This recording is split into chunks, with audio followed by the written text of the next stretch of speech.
जी, राज्यपाल महोदया का अभिभाषण हुआ है, अभिभाषण को लेकर के समाजवादी पार्टी का क्या स्टैंड है? देखिए, यहाँ लगातार सदन में जो बातें कही जाती हैं उनको पूरा नहीं किया जाता है। सबसे बड़ी बात यह कि बीजेपी ने किसानों के लिए कहा कि आय दोगुनी होगी। 2022 आ गया है और 23 शुरू हो गया। क्या भाजपा ये बताएगी कि आय किसानों की दोगुनी हो गई? और आप में से सब लोगों को याद होगा कि एक बार यहाँ कुछ अधिकारियों ने बिजली विभाग का सरकारी कर्मचारियों के प्रोविडेंट फंड को प्राइवेट कंपनी में इन्वेस्ट कर दिया था और वो प्राइवेट कंपनी फेल हो गई। उसके बाद इस सरकार ने कार्रवाई की थी और उन लोगों को जेल भेज दिया था। आज देश के सामने सबसे बड़े उद्योगपति वो SBI और LIC का पैसा डुबा चुके हैं। क्या उत्तर प्रदेश की सरकार ने जिस तरीके से जेल भेजा था, क्या दिल्ली की सरकार SBI और LIC के बड़े अधिकारियों को जेल भेजेगी कि नहीं भेजेगी? और अगर उद्योगपति दिल्ली के डूबे हैं तो उसका असर उत्तर प्रदेश में दिखाई देगा।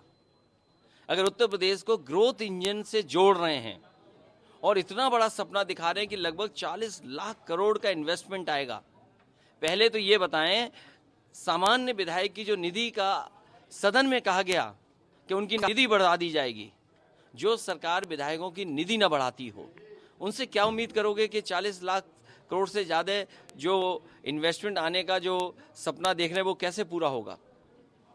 देखिए, सरकार के मंत्री हैं राकेश सचान, 72 प्लॉट उनके नाम थे। अब वो कह रहे हैं कि उन प्लॉटों को वापस कर देंगे और बीजेपी कह रही है कि आपके शासनकाल में उनको अलॉट किया था। देखिए, अगर पिछली सरकार के समय पर आवंटन हुआ है तो पिछली सरकार के जिन अधिकारियों ने कानून और नियमों का पालन नहीं किया है उनके खिलाफ कड़ी कार्रवाई हो, और जिन लोगों ने इस तरह से किए हैं और जिन्होंने पाए हैं उनके खिलाफ सरकार को कार्रवाई करनी चाहिए।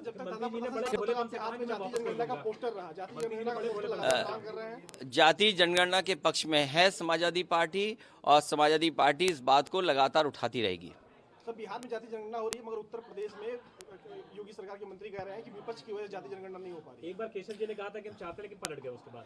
देखिए, ये जिन मंत्री का नाम ले रहे हो उनको कौन पूछता है? उन्हें पूछता कौन है?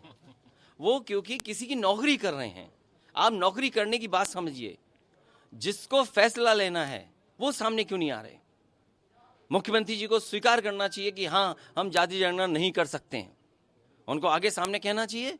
क्या हमने असिस्टेंट मंत्रियों को सामने भेज देते हैं? मुख्यमंत्री कह रहे हैं कि आय दोगुनी होगी किसानों की। मुख्यमंत्री कह रहे हैं किसानों की आय दोगुनी होगी। आलू का किसान बर्बाद हो गया, खाद महंगी है, कीटनाशक दवाइयाँ महंगी हैं, बिजली महंगी है, बिजली दे नहीं पा रहे हैं, सिंचाई का इंतजाम नहीं कर पा रहे हैं। आखिरकार किसान की आय दोगुनी कहाँ से हो गई? और फिर अगर आपको पैकेज्ड आटा मिलेगा, क्या ये सरकार से खरीदा हुए गेहूं का आटा खा रहे हैं आप?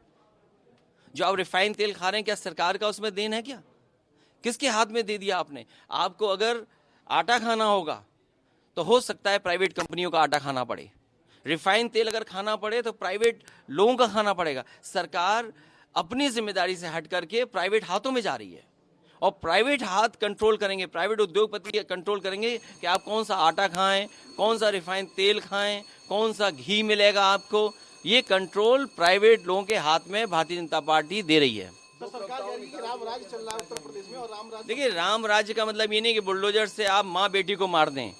क्या राम राज्य का यही सपना है कि माँ बेटी बुलडोजर से मार दी जाएंगी, जला दी जाएंगी? क्या यही राम राज्य है? अगर ये राम राज्य है तो मैं कहता हूँ 40 लाख करोड़ का इन्वेस्टमेंट का जो सपना दिखाए, 1 रुपया भी आ जाए तो बताइएगा।